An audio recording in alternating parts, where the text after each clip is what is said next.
राष्ट्र सर्वप्रथम, राष्ट्र सर्वप्रथम, राष्ट्र सर्वप्रथम, राष्ट्र सर्वप्रथम। बाबा साहब अम्बेडकर के महापरिनिर्वाण दिवस पर आम आदमी पार्टी ने विशेष कार्यक्रम का आयोजन किया। इस अवसर पर सीएम अरविंद केजरीवाल भी कार्यक्रम में मौजूद रहे। कार्यक्रम को संबोधित करते हुए सीएम केजरीवाल ने बाबा साहब भीमराव अंबेडकर को उनकी पुण्यतिथि पर पुष्पांजलि अर्पित की। उन्होंने कहा कि उनका जीवन संघर्ष और सेवा से भरपूर है और यही हमें उनके जीवन से सीख मिलती है। सीएम ने कहा कि सबसे ज्यादा बाबा साहब ने शिक्षा पर जोर दिया था और हमें उनके जीवन से प्रेरणा लेनी चाहिए। इस देश ने पूरी दुनिया के एक बहुत बड़े महापुरुष के महापरिनिर्वाण दिवस के अवसर पे हम लोग एकत्रित हुए हैं। हम पूरे दिल से उनको अपनी श्रद्धांजलि अर्पित करते हैं और उनसे हर कदम पे हमें गाइड करें, ऐसा उनसे हम आशीर्वाद मांगते हैं। हम सब जानते हैं कि बाबा साहब एक बहुत बहुत गरीब परिवार में पैदा हुए थे। बाबा साहब दलित परिवार में पैदा हुए थे। उनके घर में खाने को भी नहीं था, 3 टाइम की रोटी भी नहीं मिलती थी। बहुत ज्यादा गरीब थे।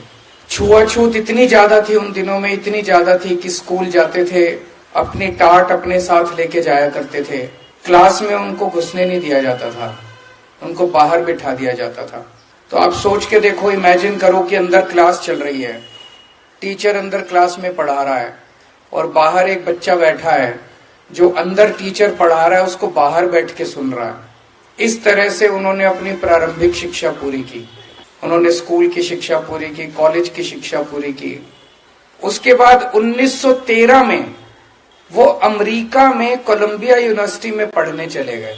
कोलंबिया यूनिवर्सिटी दुनिया की आज के टाइम पे भी दुनिया की सबसे बड़ी यूनिवर्सिटीज में मानी जाती है। कोलंबिया यूनिवर्सिटी में आज भी एडमिशन लेना नामुमकिन सा है। हमारे अपने बच्चे, आप सब लोग जितने यहाँ बैठे हैं, कई मंत्री बैठे हैं, कई एमएलए बैठे हैं, कई आम आदमी पार्टी के ऑफिस बेरर्स बैठे हैं, राज्यसभा मेंबर बैठे हैं। आप लोगों के भी बच्चे अगर आज कोलंबिया यूनिवर्सिटी में एडमिशन लेना चाहें, आसान काम नहीं है, बहुत मुश्किल काम है। तो आप सोच सकते हो कि कितने इंटेलिजेंट रहे होंगे वो, कितने प्रतिभाशाली रहे होंगे वो, कि 1913 में उनको कोलंबिया यूनिवर्सिटी में एडमिशन मिला। पर वो पढ़ाई को इतना ज्यादा तवज्जो देते थे, इतना तवज्जो देते थे कि उनका एक पीएचडी से मन नहीं भरा। फिर उन्होंने दूसरी पीएचडी के लिए अप्लाई करा। कहाँ करा? लंदन स्कूल ऑफ इकोनॉमिक्स में। उनको लंदन स्कूल ऑफ इकोनॉमिक्स में एडमिशन मिला। वहां वो पढ़ने के लिए गए, बीच में उनके पैसे खत्म हो गए। वो थोड़े दिन के लिए वापस आए, थोड़े पैसे इकट्ठे किए, फिर दोबारा वो गए और दोबारा उन्होंने जाके अपनी डॉक्टरेट पूरी करी। उन्होंने बहुत ज्यादा शिक्षा को महत्व दिया, बहुत ज्यादा। मैं तो कई बार ये सोचता हूँ, हमारे देश का दुर्भाग्य है कि टाइम के पहले हम लोगों को छोड़ के चले गए। अगर 10 साल और रह जाते, वो 15 साल और रह जाते, मैं समझता हूँ कि अपने जीते जी वो देश के सारे सरकारी स्कूल ठीक कर जाते। तो शिक्षा के ऊपर आम आदमी पार्टी ने बहुत काम किया है, क्योंकि हमें दिल से लगता है कि हम बहुत आम लोग हैं।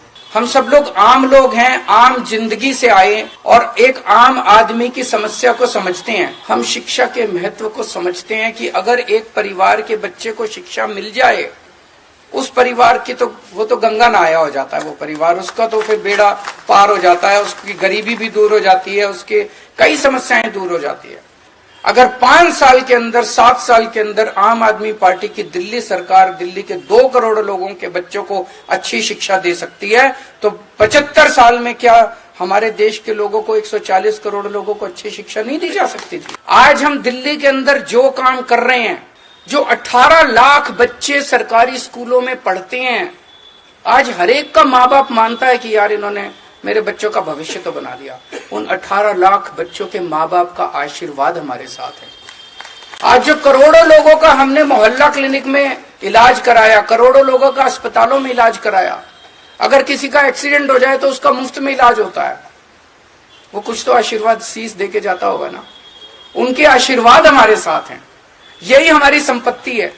तो सेवा करनी है, संघर्ष करते रहना पड़ेगा, पूरी जिंदगी संघर्ष करना पड़ेगा। हताश मत होना, डरना मत। और आज बाबा साहब अंबेडकर के महापरिनिर्वाण दिवस के अवसर पे ये अपने अपने मन में कसम खा के जाओ कि उसी रास्ते पर पूरा जीवन उनका संघर्ष ही तो था, आखिरी दम तक संघर्ष कर रहे थे वो। कितने किस्म किस्म के संघर्ष किए उन्होंने, राजनीतिक लेवल पे, सामाजिक लेवल पे, हर स्तर पे उन्होंने संघर्ष किया। जीवन ही संघर्ष है। जिस दिन जीवन में हमने समझौते कर लिए और हम कमजोर पड़ गए, उस दिन जिंदगी खत्म है तुम्हारी। आज एमएलए हो, कल एमएलए भी नहीं बचोगे। यही तो, समझौता नहीं करना, आगे बढ़ना है, मजबूती के साथ आगे बढ़ना है और संघर्ष में ही खुशी ढूंढनी है। उसी में खुशी आने लगेगी जिस दिन संघर्ष को अपने जीवन का हिस्सा बना लेंगे। बहुत बहुत शुक्रिया।